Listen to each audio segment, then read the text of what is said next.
Pues decíamos y hablábamos acerca del tema unidad o unicidad de Hashem y los títulos de Mashiach. En estos tiempos, en cada día, se polariza más y más las enseñanzas de los que van en pro de las raíces del conocimiento del Dios uno y único, el Dios vivo, y los que en oposición enseñan a través de las diversas religiones la existencia de otros dioses, puede ser 3, 5, 10, 5, 20, los que sean, aunado a la capacidad de influir en las vidas de los seres humanos y hoy actualmente más a través de la publicidad, sobre todo en las cuestiones del internet, en las cuestiones de las mismas religiones y sus publicidades, y eso influye muchísimo en la mente y el corazón del hombre, porque a lo mejor el hombre no lo busca, pero las religiones lo buscan a él para de alguna manera traer estos conceptos y enraizar o enredar o llevarlos más. Si ya de por sí el hombre está en una condición no aceptada delante del Eterno, pues esto los hunde más o los ciega más, cautivando las mentes de todos aquellos que, débiles en la fe o sin fe, son llevados por todo viento de doctrina, enseñanza, instrucciones, por todo mundo, quienes para engañar utilizan con astucia las artimañas del error, dando como resultado corrupción y alejamiento del Dios uno y único de Israel. Ese es el resultado. Nuestro Ribi, Yeshua, cumplió un rol importante no solo para Israel, sino para toda la humanidad, por lo que deberemos entender que mucho de su ministerio profético, escatológico, como el Redentor del mundo, se muestra a través de sus nombres, y por eso es que los veremos hoy. Ben Elohim, Ben Adán y Mashiach, como hemos puesto ahí, y esto es algo importante. Vamos a Marcos 2:10 y en adelante. Vamos a Marcos 2:10 y 11. Y dice así: pues para que sepáis que el Hijo del Hombre, es decir, el Ben Adán, tiene autorización para perdonar pecados en la tierra, dijo el paralítico, a ti te digo, levántate hacia mí ahora mismo, toma tu lecho y vete a tu casa. Es algo muy interesante acá, porque le cuestionan al Ribi, a nuestro Adón Yeshua HaMashiach, al respecto de que si podía perdonar pecados o no. Para este momento él todavía no había muerto en el madero, entonces tenía la autoridad y el derecho, o cómo es que podía él perdonar pecados, y son pecados de muerte en el sentido. ¿Por qué este paralítico estaba como estaba? Pues tenía cuestiones de pecado, y por eso se le confronta y todo eso, y incluso le dice, para que vean que el Hijo del Hombre, el Ben Adán, tiene autoridad para perdonar pecados, toma tu lecho y vete a tu casa. ¿Tenía el Ribi esa autoridad? ¿Sí o no? Todavía no moría en el madero. Lo que le daba o lo que le dio de alguna manera el veto del cielo al respecto de ser el Mashiach aceptado fue que él muriera en el madero y resucitara al tercer día. Ese es el punto esencial y sustancial, pero no había ocurrido. Entonces, ¿cómo es que él podía perdonar pecados?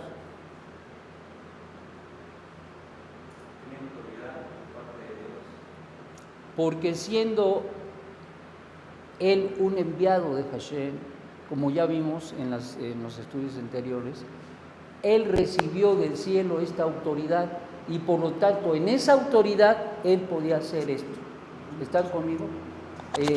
Desde luego que esto tendría su realce y el punto climático y la disolución absoluta de todo pecado de muerte y de todo pecado en el madero no solamente en su muerte, pero era importante no solamente que muriera, pero que resucitara. Porque de nada servía que muriera, tenía que resucitar. Pero no solamente resucitar, tenía que ascender al cielo. Entonces, ¿de qué estamos hablando? Estamos hablando de que verdaderamente, como Ben Elohim, él tenía la autoridad dada por el Padre para poder realizar todos estos tipos de cosas. Y como pueden ver, en esa medida nosotros vamos abriendo y entendiendo mejor las Escrituras, cosa que tal vez no pudiéramos responder en un momento dado cuando no supiéramos el trasfondo. Por eso se fue escalonando, añadiendo como rompecabezas piezas importantes para poder entender lo que vamos a ver hoy. El Ben Adán tiene tres acepciones o tres sentidos. Número uno, es un ser humano común y corriente. Huesos, carne, nervios, cerebro, todo, un ser humano. Pero también tiene una acepción muy importante. Efesios 4:13 dice, ¿qué dice? Que Yeshua, dice, se lo voy a leer,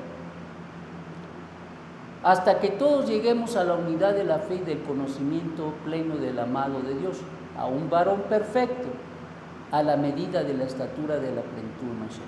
¿Esto qué quiere decir? Que Ben Adán tiene también un sentido importante al respecto como un hombre único en su clase, y como tal se anhela y se espera que toda la humanidad, mirando el modelo de Mashiach, se pueda aspirar a tener esa estatura del varón perfecto. Dado que Adán Arishon, el primer hombre, a causa del pecado demigró, deshizo, destruyó su condición. Eso hizo que de alguna manera se abriera una condición no adecuada y su condición de un ser humano disminuyó.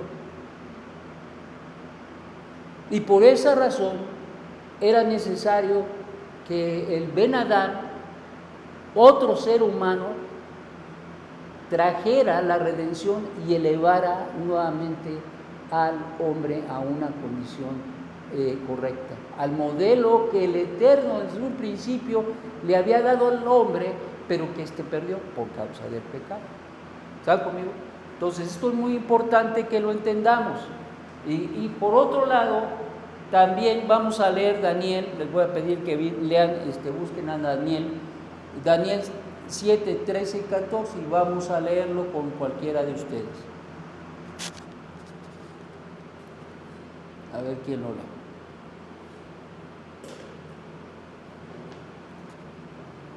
Versículo 13 y 14. 7, 13 y 14. Versículo 7, 13. Capítulo 7, Pasuk, verso 13 y 14. Adelante. Dice, yo seguí mirando las visiones de la noche, cuando viendo con las nubes del cielo a alguien como Ben Adán. Como Ben Adán, el hijo de hombre. Ajá. Él se acercó al anciano de días, fue llevado ante su presencia, y a él le fue dado el dominio, el honor, el reino, para que todas las naciones, tribus y lenguas le sirvieran. Su dominio es dominio eterno, que no pasará nunca, y su reino es uno, que nunca será destruido. Muy bien. Esta visión que tuvo Daniel llevó y trajo a un sentido, a una perspectiva mayor o elevada del Ben Adán, del Hijo del Hombre. No, ya vimos que era un ser humano y que es un ser humano. Ya vimos que es el único en su clase, pero también ya vemos que tiene ya un aspecto mesiánico, profético, místico y escatológico. Ya se da la perspectiva que Ben Adán no es cualquier Ben Adán, sino es uno que traería, que poseería el reino y que tendría el dominio y la autoridad para sojuzgar incluso a las naciones. ¿Están conmigo? Entonces, no era cualquier cosa, sino tomó una relevancia extraordinaria en este sentido, precisamente el Ben Adán. Mashiach, el enviado, como ya hemos visto, Mashiach, el enviado, el ungido, la palabra Mashiach se traduce como el ungido o el embarrado. Mashiach. Por eso es que se dice que es el elegido de Hashem.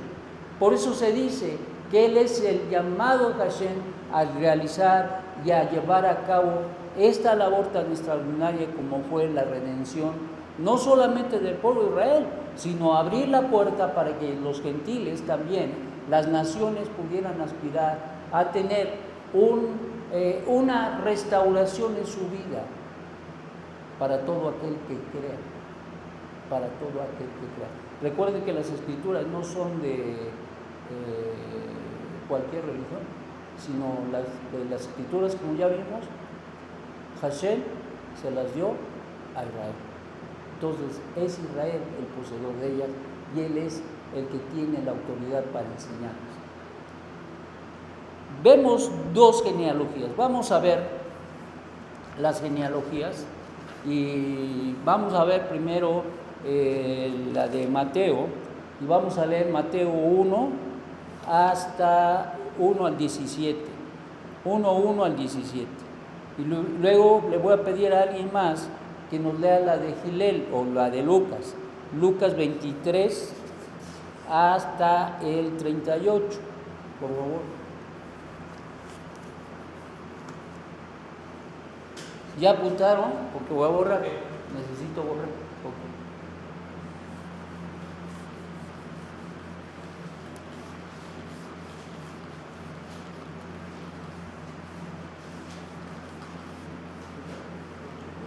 Aquí tenemos las dos genealogías. ¿Ok? Voy a borrar. Bueno, ¿quién nos quiere leer, por favor?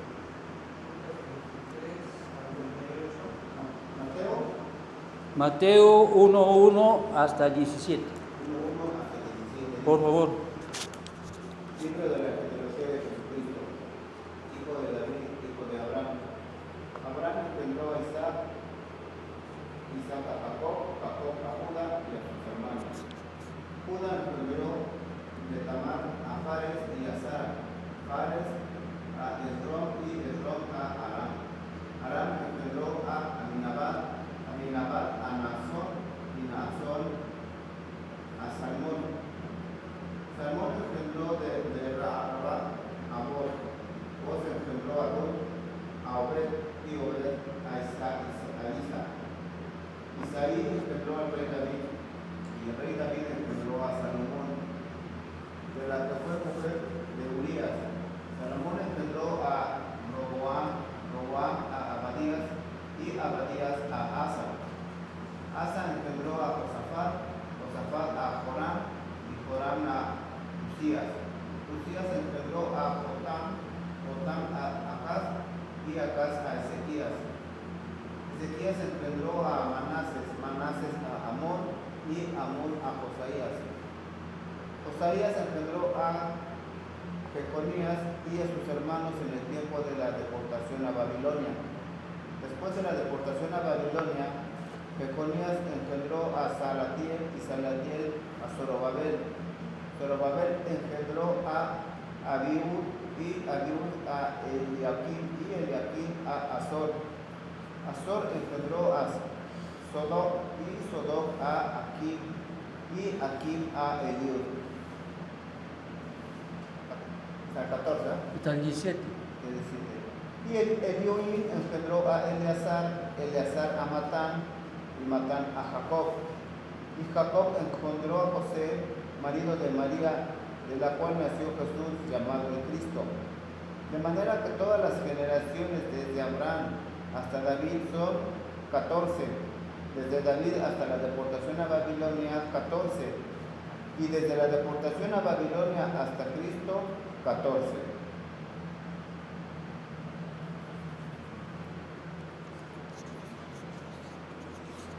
Muy bien. Vamos a leer la de Lucas. Si alguien lo quiere leer, por favor. Y estamos. Lucas 4 hasta el, me parece que es el 38. Hasta el 38. 4 al 38. 4,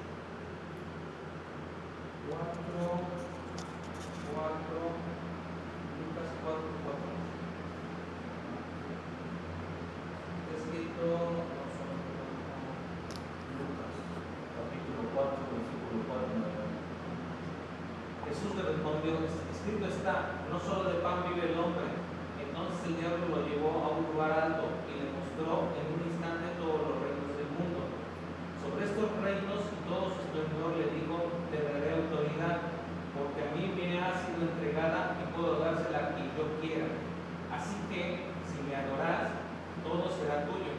Jesús le contestó: escrito está, adora al Señor tu Dios y sírvele solamente a Él. El diablo lo llevó a Jerusalén e hizo que se pusiera de pie en la parte más alta del templo y le dijo: si eres hijo de Dios, tírate de aquí, pues escrito está, ordenará a sus ángeles te cuiden y te sostendrán en sus manos para que no tropieces con piedra alguna. También escrito está, no pongas a prueba al Señor tu Dios, le respondió Jesús. Así que el diablo, habiendo agotado todo el... ¿A dónde estamos? ¿Estás leyendo, Yohanan? No, Lucas 4, capítulo 4, del 4 en adelante. A ver. Pues yo estoy mal o tú estás mal. Lucas 3, 23. Yo estaba mal. Lucas 3, 23 Lucas 3, 23. hasta al 38. Lucas 3, 23 al 38. Por favor. Perdón. No. Jesús tenía unos 30 años cuando comenzó su ministerio. Era hijo, según se creía, de José, hijo de Elí, hijo de Matat, hijo de Leví, hijo de Melquí, hijo de Canán, hijo de José, hijo de Matatías, hijo de Amós, hijo de Nahum, hijo de Esli, hijo de Nagai, hijo de Maat, hijo de Matatías, hijo de Semei, hijo de Yosef, hijo de Judá, hijo de Johanán, hijo de Resat, hijo de Zorobabel, hijo de Salatiel, hijo de Neri, hijo de Melquí, hijo de Adí, hijo de Josán, hijo de Elmadán, hijo de hijo de Josué, hijo de Eliezer, hijo de Jorín, hijo de Matat, hijo de Leví, hijo de Simeón, hijo de Judá, hijo de José, hijo de Jonán, hijo de Eliaquín, hijo de Meleat, hijo de Mainán, hijo de Matat, hijo de Natán, hijo de David, hijo de Isaí, hijo de Obed, hijo de Boz, hijo de Salmón, hijo de Nazón, hijo de Fares, hijo de Judá, hijo de Jacob, hijo de Isaac, hijo de Abraham, hijo de Terah, hijo de Nahor, hijo de Serug, hijo de Raúl, hijo de Pelet, hijo de Eber, hijo de Selah, hijo de Canai, hijo de Asparat, hijo de Sem, hijo de Noé, hijo de Lamed, hijo de Matusalén, hijo de Enoch, hijo de Jared, hijo de Malalel, hijo de Canai, hijo de Enos, hijo de Set, hijo de Adán e hijo de Dios. Muy bien. Es interesante porque cuando vemos y comparamos las dos genealogías, una es descendente, va desde Abraham hasta Yeshua, y la otra es ascendente, va desde Yeshua hasta Elohim, hijo de Dios. Entonces aquí vamos a ver y vamos a rescatar varias cosas. Número uno, nos dice la Escritura que del exilio a Abraham hubo 14 generaciones y de Abraham a Yeshua 14 generaciones. Entonces nos está diciendo que aquí hubo este número de genealogías o de generaciones que pasaron. Pero ¿qué rescatamos de acá? Número uno, que podemos ver por un lado que él descendía del pueblo de Israel. Abraham es el padre del pueblo de Israel, pero también entendemos, y se nos dice en la escritura, que José, por la ascendencia que tenía, es hijo de Adán y por ende es hijo de Dios. ¿Ok? Ahora, ¿qué encontramos? ¿Cuáles las diferencias? Número 1, dice en la de Mateo, Yeshua HaMashiach, hijo de David, de la línea de Shlomo o de Salomón, ¿ok? Y de Salomón vino a Jacob, y de Jacob fue, Jacob fue el abuelo de Yeshua, y José fue su padre. ¿Están conmigo? Muy bien. En la genealogía de Miriam nos dice que Adán es hijo de Set, y llega a David nuevamente y nos dice que ahora es hijo de Natán. ¿Es lo mismo? No es lo mismo. Acá se habla de los dos vienen de la línea de David, solo que uno viene de Shlomo y el otro viene de Natán. ¿Están conmigo? Y de ahí a Elí, y Elí a José. ¿Qué rescatamos de aquí? ¿Por qué es importante la genealogía? Porque, número 1, la genealogía nos muestra el fondo de cómo, de qué manera Yeshua tenía el derecho legal para ser el Mesías de Israel.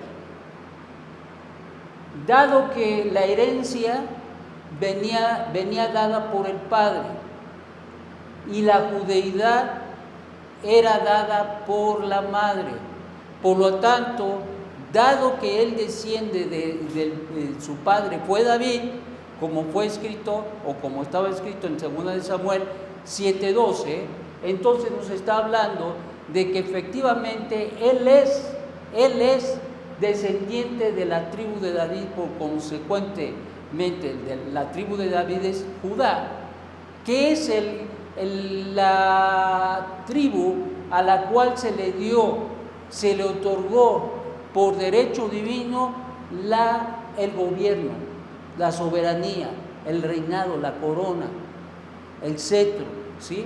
Entonces, aquí encontramos que era importante que él fuera de la tribu de Judá. ¿Están conmigo?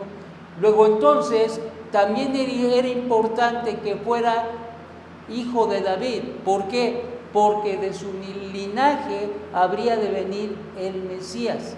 Y entonces las genealogías nos confirman que él tenía el derecho a esto.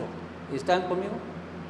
Por otro lado, dado que si Yeshua no fuera de la tribu de Judá o no fuera hijo de David, no sería el Mesías prometido. ¿Sí se entiende? Y dado que la madre le daba la judeidad, entonces es acepto, porque él viene de ese linaje. Pero dado que el padre da la herencia, entonces él por derecho recibe el trono y consecuentemente por ser hijo de David es el Mesías. Esto es lo que nos afirman las genealogías. Entonces, ¿esto es importante? Sí. ¿Por qué es importante? Porque nos confirma y nos afirma que Yeshua es el Mesías de Israel. Y como hemos comentado en muchas otras ocasiones, muchos se han proclamado Mesías. Incluso antes de que nuestro Santo Maestro se revelara, un hombre llamado Menahem él mismo se propuso como el Mesías y levantó una revuelta a donde murió él y todos los que le siguieron en contra de Roma. ¿Por qué esperaba con tanta ansiedad el pueblo de Israel el advenimiento del Mesías? Porque el Mesías venía a restaurar el reino perdido. Recuerden que estaban bajo la bota, romana, bajo el yugo romano. Y entonces anhelaba el pueblo de Israel que llegara el Mesías para que los liberara y tomara el gobierno absoluto. Pero dado que las condiciones no fueron las apropiadas, entonces no se restauró el reino. Y por eso cuando leemos en Hechos, en el primer capítulo, se le pregunta al Mashiach: ¿cuándo restaurarás el reino? Y él dice: el tiempo y las sazones son de nuestro Padre, solamente Él sabe. Pero lo cierto es que eso quedó pendiente, dado las condiciones que tuvo el pueblo y dado que las autoridades no le aceptaron como el Mesías. Y por eso es que entró montado en un burro. ¿Qué representaba el burro? ¿Ustedes creen que nada más porque era el vehículo de tracción que se tenía en ese entonces? No. Sino era un mensaje profético. Y ese mensaje profético que venía desde los profetas, que profetizó que vendría el Mesías entraría montado en un hijo de pollino, de asno, nos habla precisamente de la indignidad que tenía Israel o que tuvo Israel, y que por esa razón no se dio la manifestación del Mesías como el Ben David. Y entonces estamos mirando y estamos viendo que esto tiene mucha esencia, mucha sustancia, porque nos habla por un lado de que Yeshua es el Mesías de Israel, que se avala su mesianato, que se avala su servicio, que se avala y avala el cielo, que verdaderamente Él es el Mesías. No es porque nada más surgió y ya dijo: yo soy el Mesías. No, sino porque se demuestra a través de las genealogías, porque es interesante que son las únicas genealogías que encontramos en los Maserot.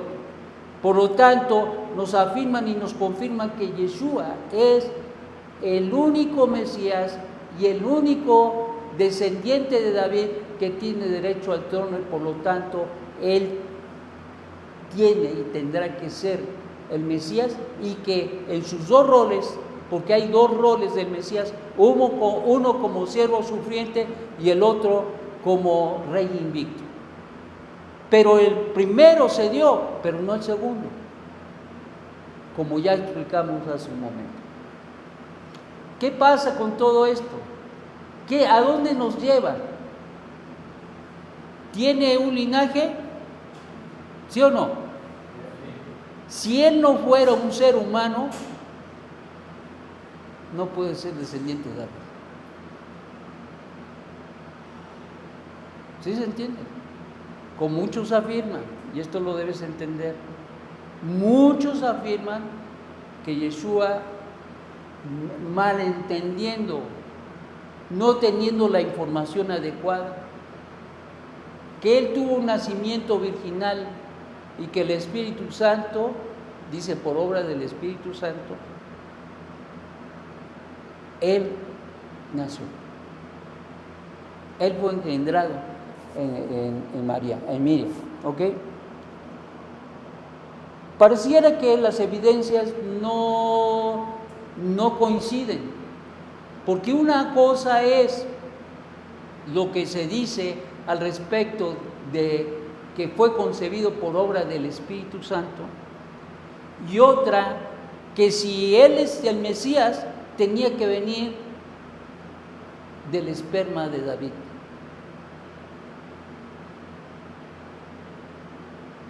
Porque lo que hemos visto, el Ben Adán tiene que ser hombre, tiene que ser único en su clase y tiene que llenar los aspectos escatológicos, proféticos, místicos, para ser quien dice que es, o a quien se le nombra. ¿Están conmigo? Por eso es importante ver el cuadro. Ahora, ¿qué pasa entonces?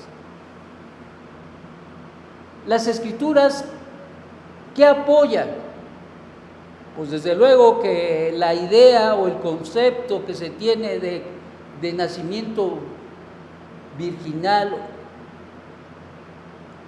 no es lo que las escrituras apoyan, no es lo que la escritura hebrea dice, porque hay mucho entonces que sacar la goma y empezar a borrar para que entonces, por obra del Espíritu Santo, apareciera el Mesías.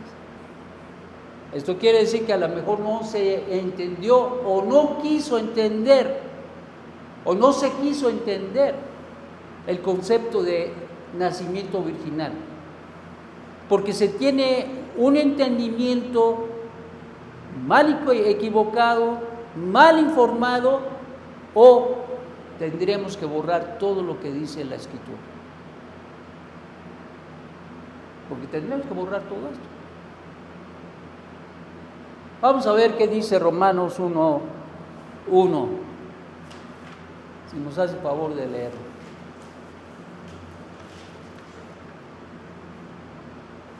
Al 4, ¿no? Sí, por favor.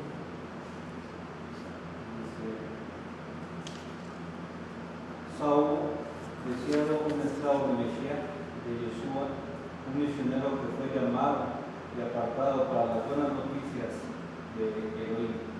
Elohim prometió de antemano estas buenas noticias por medio de los profetas en el Tanakh acerca de su hijo, físicamente del linaje de David.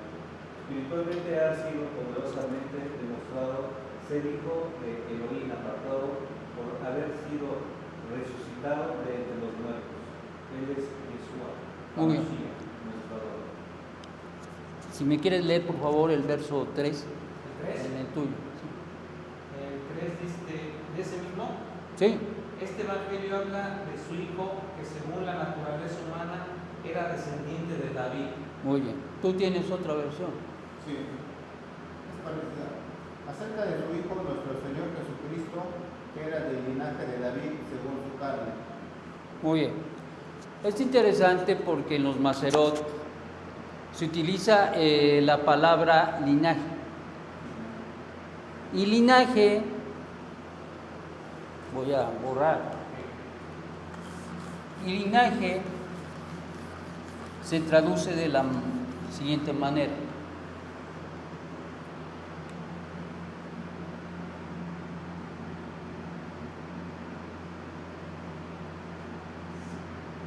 Es el hebreo, que vino al griego.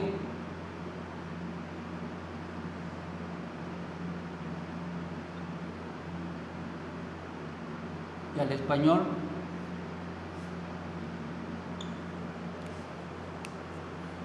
Será es en hebreo, linaje. Espermatos en hebreo, en griego, y linaje al español. Y dice que vino del linaje de David. Creo que para que nosotros podamos entender un poco mejor el concepto, nos dirigimos a la palabra griega, que se traduce por después de será. ¿Cuál es? Espermatos. ¿Ustedes saben qué es el espermatos? Claro, ¿verdad? Como varones todo el mundo sabe qué es el espermatos. Muy bien. Y dice que es del espermatos de David. ¿Eso qué quiere decir? Que su abuelo, por decirlo así, era David. ¿Confirma lo que vimos en las genealogías? ¿Ustedes qué dicen? ¿Sí o no? ¿Confirman lo que decían los profetas o las profecías? Correcto. Entonces, David Yeshua era hijo de David, del linaje de David. Porque si no fuera del linaje de David, del espermatos de David, no podría ser el Mesías prometido. ¿Sí se entiende? Entonces parece ser que el concepto que se tiene allá de lo ya mencionado al respecto de nacido por obra del Espíritu Santo no se entiende bien y tiene su contestación y su enseñanza. Pero sigamos adelante, vamos a Gálatas 4:4.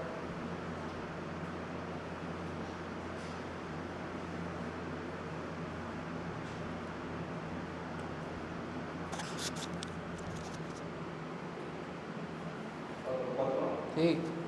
pero cuando la hora designada llegó, Elohim envió a su hijo. Él nació de una mujer, nacido de una cultura donde la perversión legalista de la Torah era normal. Muy bien. ¿Nacido de quién? Una mujer. De una mujer. Sí saben que es una mujer. Bueno, no, yo creo que no necesita aclaración. Ok. Del linaje de David, del espermatos de David y nacido de mujer. ¿Eso qué significa? Dime tú, ¿por qué Rab Saúl se tomó la molestia? ¿O por qué diría esto nacido de mujer? Dime de un hombre que no haya nacido de una mujer. Yo les voy a decir uno. Adán. Pero es la único. De ahí en fuera, todos nacemos de una mujer. ¿Cierto o no? Muy bien. ¿Yeshua iba a ser la excepción? Pues desde luego que no. Si es un ser humano, como vimos, él tenía que ¿qué? Nacer de una mujer. Entonces, está bien definido que él venía del espermatos de David Melech, confirmado esto, que él es el Mesías. Y por el otro lado, que es nacido de una mujer. Entonces, es claro que David es el Ben Adán, un ser humano común y corriente, pero también un ser humano único en su clase, pero también este ser humano, este varón, que había de llenar todas las expectativas proféticas, escatológicas, místicas, para poder ser quien es decir, el Mesías. ¿Están conmigo? Y esto es muy, muy importante, porque tienen que irse deslizando todos aquellos conceptos que se tienen, que ya saben que por ser hijo de Dios se le achacaba a que Yeshua es ¿qué? Dios, en esencia, en sustancia, en origen, en naturaleza. Y no es así. ¿Preguntas hasta acá? ¿Van conmigo? Ok. Muy bien. Esto es bien importante para ver lo que vamos a ver a continuación.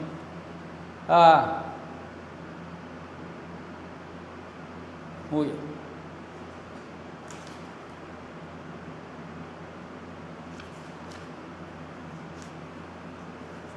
Vamos a buscar, por favor, yo les voy a ayudar con algunos textos, pero procuren anotar porque es importante. Deuteronomio 6:4. ¿Quién lo encuentra? ¿Quién me dice yo lo? 6:4. Sí.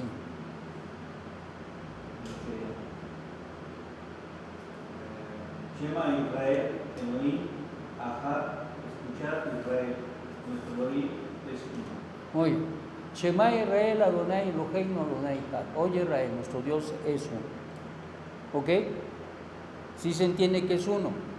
La palabra aquí para uno es, voy a borrar.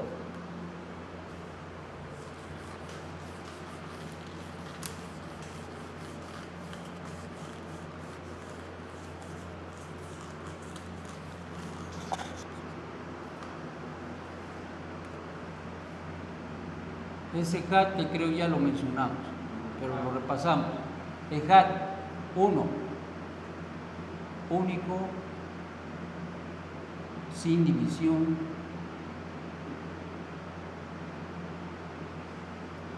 uno, único, sin división, sin mutación,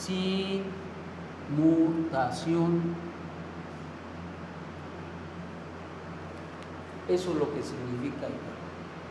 Uno, único, no hay otro, sin división, o sea que ese uno no se divide y se vuelve, de uno se vuelven dos, se vuelven cinco, se vuelven 10, y sin mutación, tantito es una cosa y otra, y luego otra cosa, como es en el caso, por ejemplo, del ¿qué? Ajá, pero especialmente el sapo o la rana. ¿De dónde viene la rana? De un ranacuajo, ¿sí o no? Un ajolote, pues, y ese ajolote se vuelve rana. Eso se llama mutación, muta. Y de ser un ser acuático se vuelve un ser que anfibio. Muy bien. Entonces, el Eterno no es así. Él es uno y único. Y no tiene mutación ni división, porque Él es único y único. ¿Están conmigo? Muy bien. Cuando se le preguntó al maestro al respecto de cuál fue o cuál era el gran mandamiento, ¿cuál fue la respuesta que dio precisamente? Pero antes vamos a ver Éxodo 34:14. ¿Qué es lo que afirma las Escrituras, la Torá, al respecto del tema de Devarim? Es decir, de Shema Israel Adonai Eloheinu Echad.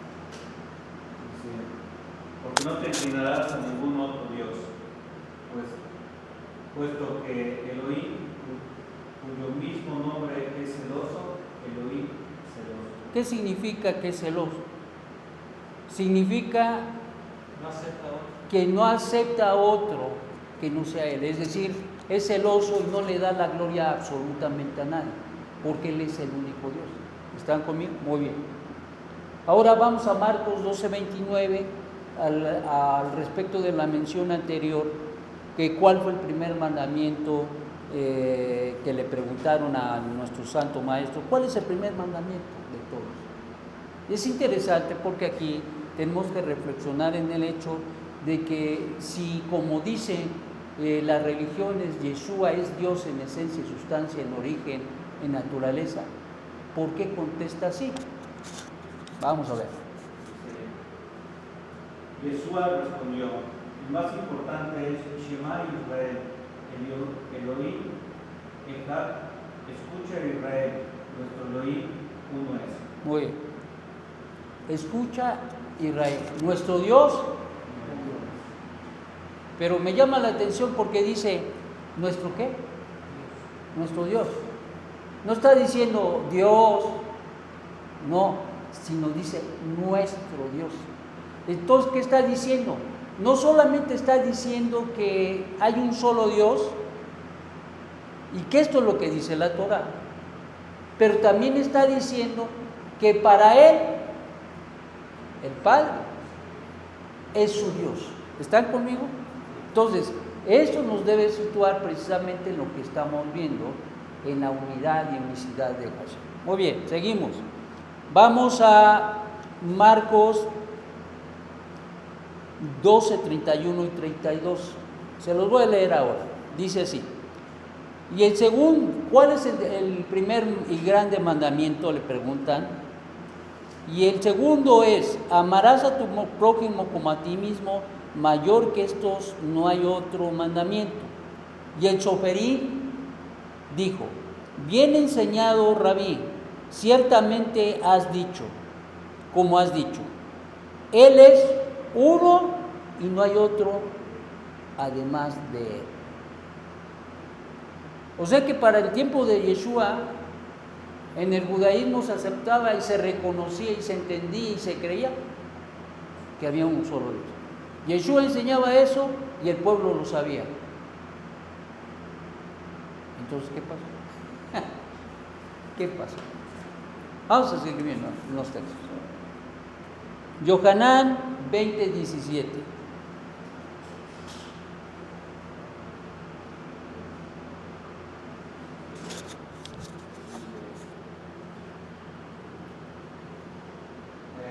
Yahshua le dijo, no me toques, porque todavía no he regresado a mi Padre, pero ve a mis hermanos y diles que voy a mi Padre y al Padre de ustedes, Elohim y al Elohim de ustedes. Muy bien. En mi versión casi lo mismo, pero dice, subo a mi Padre y a vuestro Padre, a mi Dios y a vuestro Dios. ¿Qué está diciendo? Que el mismo Padre de Yeshua era el Padre de la nación. Que el mismo Dios de Yeshua era el Dios del pueblo de Israel. Entonces, ¿a dónde dice que Él era Dios? En esencia, en sustancia, en naturaleza. Porque ya entendimos, ya aprendimos que el término Elohim se aplica a una serie de entidades, ¿verdad? jueces, a Israel, a los ángeles, a Hasatán, etc. ¿Sí o no? Incluso al mismo Moshe. Entonces, cuando leemos esto, está afirmándose y confirmándose el hecho de que Dios es uno y único, y no hay más que Él. Pero, vamos a ver. Vamos a Juan 1:18, por favor.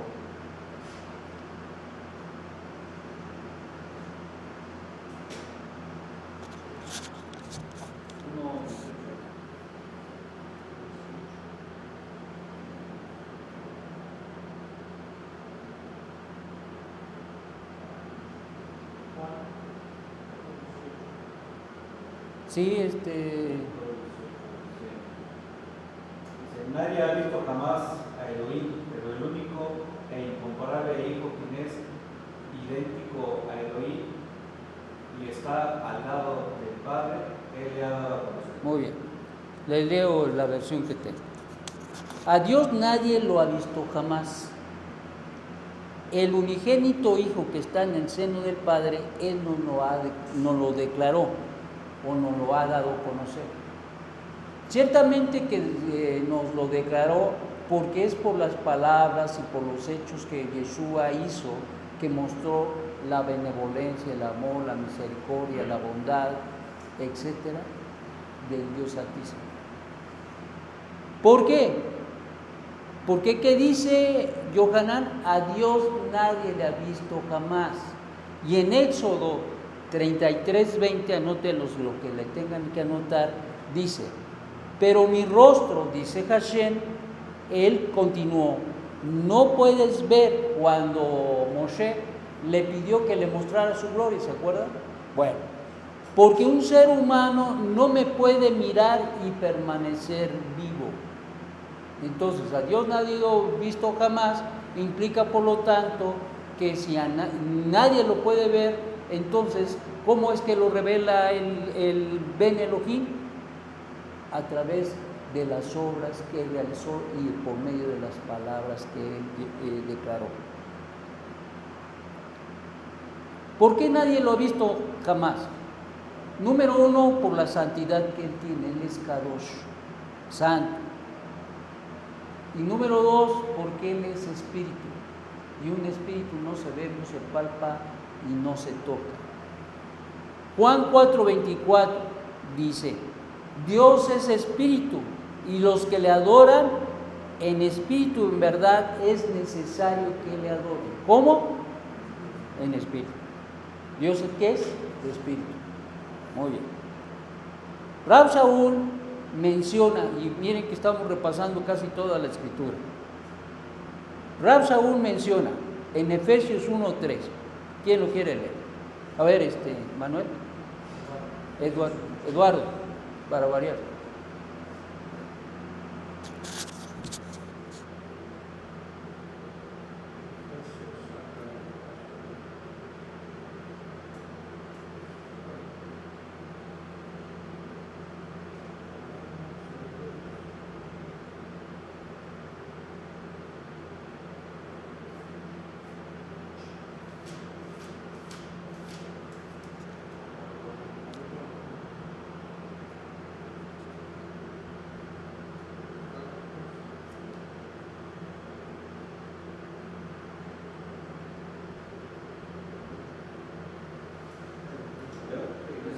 Alabado sea Yud Bech Hat He, Padre de nuestro Adón, Yeshua HaMashiach, quien es el Mesías, que nos ha bendecido con toda bendición en el Rúa y el cielo. La primera parte, la primera frase, ¿lo repites? La primera La frase primera. es alabado sea Yud He Hat He. En Luque, Bauque. Yud He Hat He. Es decir, el Eterno, Dios, ok, el Padre. Bueno. Padre, dice, bendito el Dios y Padre de nuestro Adón, Yeshua HaMashiach. ¿Quién? Bendito el Padre y Dios. ¿Quién lo está diciendo, Rab Shaul? ¿Hay variación en lo anterior? ¿Hay variación en la Torah? ¿Hay variación en los profetas? No, los mismos dicen todos. Y reconocen que Yeshua es el Mesías de Israel, enviado por Hashem, dirigido por Hashem a realizar una labor especial. Pero especialmente dice, bendito el Dios y Padre de nuestro Adón, Yeshua HaMashiach. ¿Ok? Muy bien. ¿Hay cambio? No. Rab Shaul declararía que Yeshua tiene un Elohim y Padre, Adón claramente. Rab Shaul, Pablo, vio al único y único Dios verdadero como el Elohim de Yeshua. En otras palabras, Yeshua consideró a Dios, al Dios de Abraham, de Isaac, de Jacob, al Eloa de Israel, el pueblo judío, como su propio Padre o Dios, considerando sus palabras. Vamos a ver 2 Corintios 5:18, se los leo. Y dice, y todo esto proviene de Dios, quien nos reconcilió consigo mismo por medio de Mashiach, y nos confió la misión de la reconciliación. Es decir, ¿quién nos reconcilió con el Padre? El Mashiach. Y dice Rab Shaul, y nos confió el misterio y servicio de la reconciliación. Así es que finalmente podamos entender, número uno, que quien nos reconcilió fue Yeshua, el Mashiach. Y que luego fue confiada esta palabra de reconciliación a los discípulos del Mashiach. ¿Ok? Y sigo leyendo en el 19. Que Dios estaba presente en Mashiach. Que Dios estaba presente en Mashiach, reconciliando al mundo consigo mismo.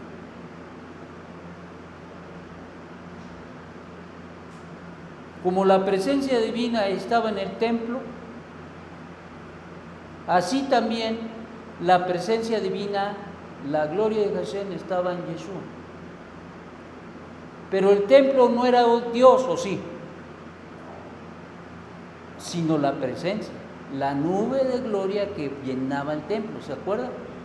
Ahora, en el caso de Yeshua, la presencia de Dios estaba en él y por eso es que él hacía lo que hacía. Dice, nada hago que no vea hacer al Padre. Y mis palabras no son mis palabras, sino son las palabras de Dios. Entonces, estamos entendiendo ahora que Yeshua era el utensilio para mostrar al mundo al Redentor. Al final del día, sí, Yeshua tuvo su parte en la redención, indudablemente tiene su mérito, su secur. Pero el que obró de una manera extraordinaria para esta redención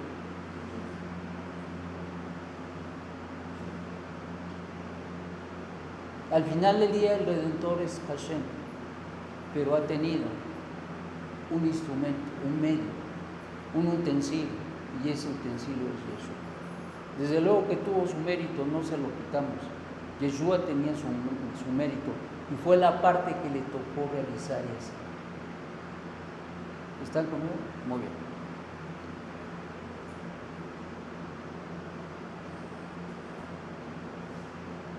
Dice, voy a seguir leyendo, así que somos sus embajadores por la autoridad con que nos invistió Mashiach, y como si Dios rogase por medio de nosotros, o rogamos en nombre de Mashiach, hacer las paces con Dios. Esto quiere decir que así como Yeshua fue el instrumento para reconciliar, ahora los Shaliachim tenían la labor de buscar que el hombre se reconciliara con Dios, puesto que esa reconciliación ya estaba sobre la mesa.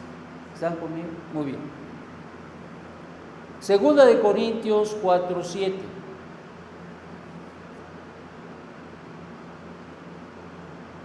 Dice, pero tenemos este tesoro en vasos de barros para que la excelencia del poder sea de Dios y no de nosotros.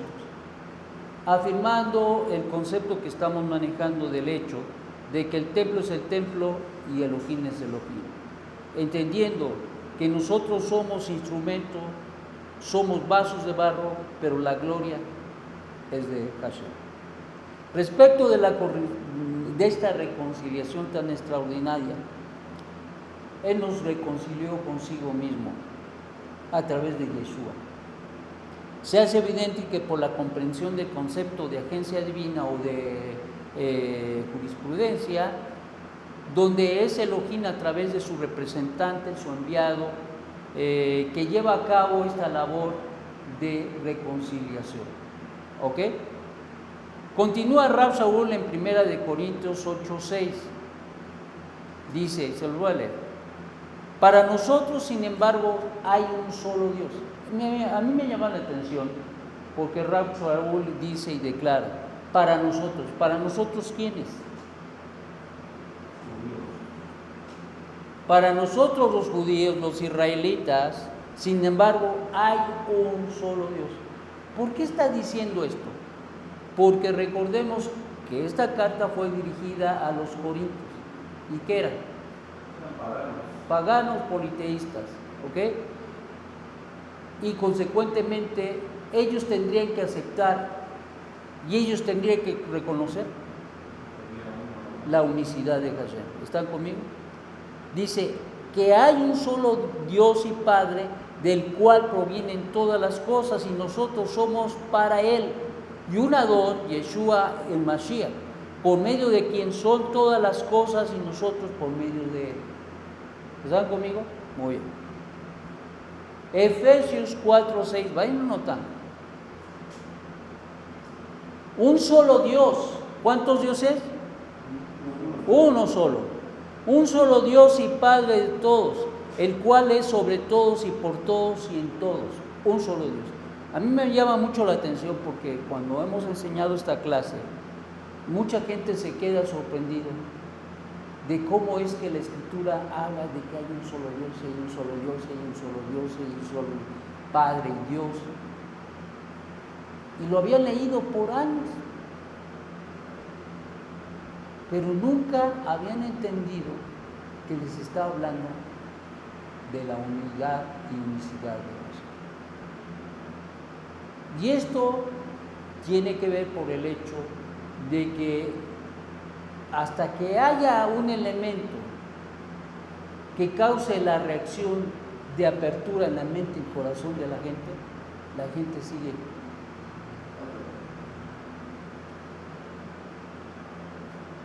Pero cuando esto se da, entonces dice uno, ¿cómo? Pero si lo he leído siempre. Pues sí, pero jamás lo habían entendido, o no lo entendíamos por el engaño que había. Bien, Primera de Timoteo 2:5, se los leo. Porque hay un solo Dios y un solo mediador entre Dios y los hombres, Yeshua HaMashiach, hombre. Bueno, yo digo, ¿por qué tanto énfasis de que el hecho de que se dice que Yeshua es hombre? Hay dos razones. ¿Quién me dice uno? ¿Por qué tanto énfasis? Sí, ¿por qué tanto? Entendamos que es hombre. Ajá. ¿Por qué dice la Escritura que Él es hombre? ¿Por qué dice que es hombre el Mesías? Porque lo han confundido mucho con el Padre. Para que no se confundiera. Con el Padre. Muy bien, esa es una. ¿La otra? Porque creen que a lo largo de la historia, como se veía en el politeísmo, hay dioses hombres, o sea, que no se confundan que el hombre tiene divinidad en la tierra. Define, confirma y afirma la unicidad y unidad de Jesús. ¿Ok? Y eso es muy importante. Y de fondo es que dado que Él es hombre, entonces Él es el Mesías. Porque si no fuera hombre, no podría ser hijo de David. Y puesto que las Escrituras decían que iba a venir del linaje de David, se contradeciría las Escrituras y entonces o estaban mal las Escrituras o Yeshua no era el Mesías. Eso sí que estaba grave la cosa, ¿no? ¿Sí o no? Sí. Judas 25. Al único Dios, ¿qué? Al único Dios, nuestro Salvador, sea gloria, majestad, dominio y autoridad. ¿Quién nos da la salvación? Es Hashem, al único Dios nuestro Salvador, porque nosotros entendemos que Yeshua es el Salvador, sí, enviado. Pero el que está detrás de todo y ha puesto todas las cosas para que si fuésemos salvados, es quien Hashem. Y por eso dice Rab Shaul, al único Dios nuestro Salvador, sea gloria, majestad, dominio y autoridad a través de Yeshua. Es interesante porque Rab Shaul no se le escapó. Si lo hubiera dejado así, ya ves, acá dice que Yeshua es Dios. Ya hace claramente la diferenciación entre el Eterno, que nos ha dado la salvación, y Yeshua, como dice, a través, el medio fue Mashiach, nuestro don desde el principio y hasta todos los siglos. Amén y amén. Muy bien.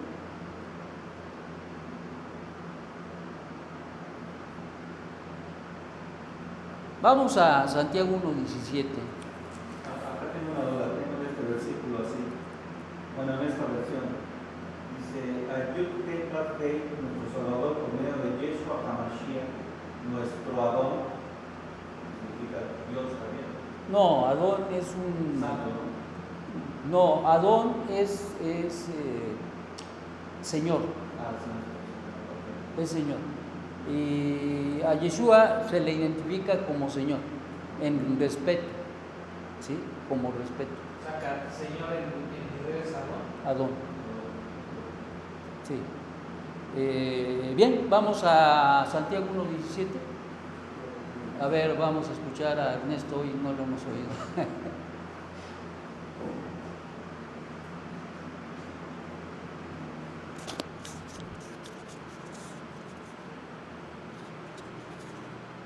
Toda buena dádiva y todo don perfecto desciende de lo alto del Padre, de las luces. En él no hay mudanza ni sombra de variación. No.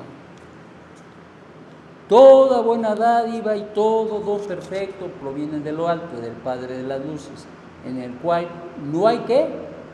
Mudanza ni sombra de variación. Bueno, yo en mi versión tengo, en el cual no hay cambio ni sombra de variación, ¿ok? Muy bien. ¿Qué significa eso? Bueno, tercero no cambia. Muy bien. Vamos a explicarlo a través de lo que dice nuestro libro de Reyes judíos.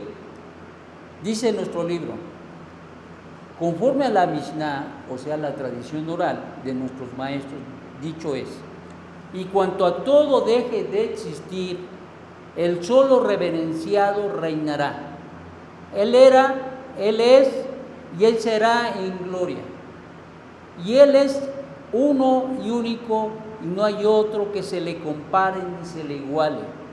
Sin principio y sin fin, el poder y el dominio son suyos, sin semejanza, sin alteración ni mutación, sin conjunción, es decir, añadidura, ni división. Grande es su poder, infinita su fuerza, Él es nuestro luz. Por eso se dice que Él es uno y único. Malaquías 3:6 dice, pero porque yo, Hashem, no cambio. ¿No qué? No cambio. Él es el mismo, y lo han leído. Él es el mismo ayer y hoy, por los siglos de los siglos. Amén.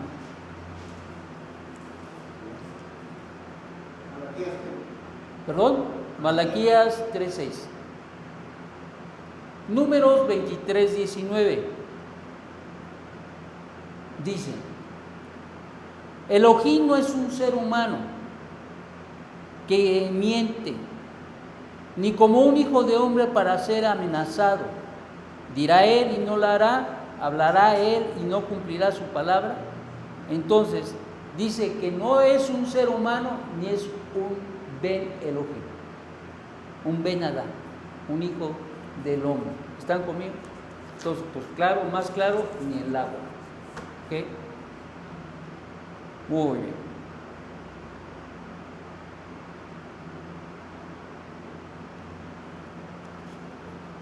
Hasta aquí podemos entender y comprender que según las Escrituras, desde la Torá hasta todo el Brit Hadashah habla del uno y único Dios. En el judaísmo eso se creyó y eso se enseñó y se sigue enseñando hasta el día de hoy. No hay cambio, no ha habido otro cambio. El judaísmo tiene muchas vertientes, muchas escuelas, muchas líneas de pensamiento, pero esto es uno de los puntos sustanciales del judaísmo. Una persona que piensa diferente acerca de la unidad y unicidad de Hashem no es parte, no lleva la línea, porque lo que sustenta al judaísmo desde el principio de los tiempos hasta hoy y lo sustentará será la unidad y la unicidad del Eterno. No hay otro Dios, solamente el Dios creador. El Dios de Abraham, de Isaac y Jacob, el Dios y Padre de nuestro Adón Yeshua HaMashiach. Y esto es bien importante porque nos centra verdaderamente en el hecho de que si nosotros creímos en otra cosa o en otras cosas en el pasado, estaba bien, porque no teníamos la información. Pero ahora se tiene la información, el conocimiento que el Eterno te ha revelado. Y por lo tanto es importante que tú prepares tu corazón para hacer una depuración total y absoluta de toda idolatría, por todo pensamiento, toda idea. Y hay muchas ligas, aunque no lo quieras creer, que te unen con la idolatría, el pensamiento, las ideas, las tradiciones, la cultura que nos ha formado en este México que está lleno, absolutamente lleno de idolatría. Y entonces es una gracia del Eterno hacia nosotros el que nosotros podamos surgir desde el fondo de la iniquidad, de la maldad, de la oscuridad, de las tinieblas, para ver la luz. Y esto no es de casualidad, esto es por obra y el tiempo de Hashem. No es el tiempo tuyo, sino los tiempos son de Hashem. No es tu idea, ni, ay, es que yo soy, ahora, y yo entiendo, sí, pero porque el Eterno te ha llegado a entender hoy, ahora, que Él es uno y único. Y esto es lo más importante de todo, porque como vuelvo a enfatizar, es el sustento del judaísmo. Porque creer en el único Dios te lleva a creer en la Torah. Si tú no crees en Dios, ¿sí se entiende? Entonces, eso es muy importante. Bueno, vamos a hacer una tefilá, una oración. Los invito a ponerse de pie. Y vamos a hacer una depuración previa al concepto que se tenía en el pasado de el politeísmo o el dualismo, los ismos que teníamos en el pasado respecto de los conceptos de politeísmo y de ideas religiosas que nos separaron de Dios por muchos años. ¿Okay? Voy a invitarles a cerrar sus ojos y a repetir conmigo. Padre Celestial, en esta hora reconozco que tú eres el único Dios verdadero, Dios de Abraham, Dios de Isaac, Dios de Jacob, Dios y Padre de Yeshua, el Mesías. Te reconozco también que en este día que yo viví en el politeísmo, Viví creyendo en otro o en otros dioses. Viví creyendo en otros o otros dioses. Pero hoy hago una rectificación Pero hoy hago una rectificación en mi mente, en mi mente, en mi corazón, en mi corazón, y pido perdón y pido perdón por la idolatría, por la idolatría, por todo lo que con lo cual te comparé por todo lo cual te comparé o te igualé. o te igualé.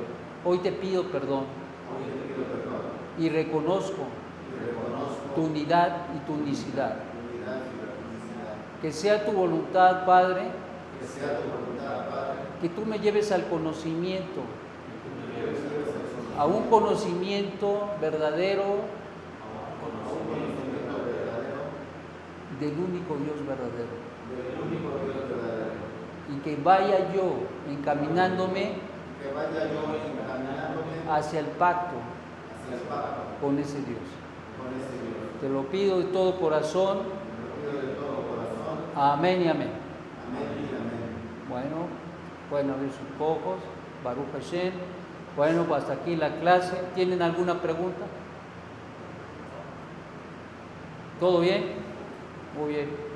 Como pueden ver, todo lo que venimos haciendo a través de las clases se empieza a coronar y se empieza a entender por qué. Porque si no se dan las clases preparatorias, si te digo que Yeshua no es Dios, tú te enojas. ¿Cómo? Sí. Pero ahora tú lo entiendes perfectamente bien, entiendes que los conceptos de las escrituras hebreas no es lo que enseña la ley. ¿Ok? Bueno, estamos despedidos. Shalom, shalom.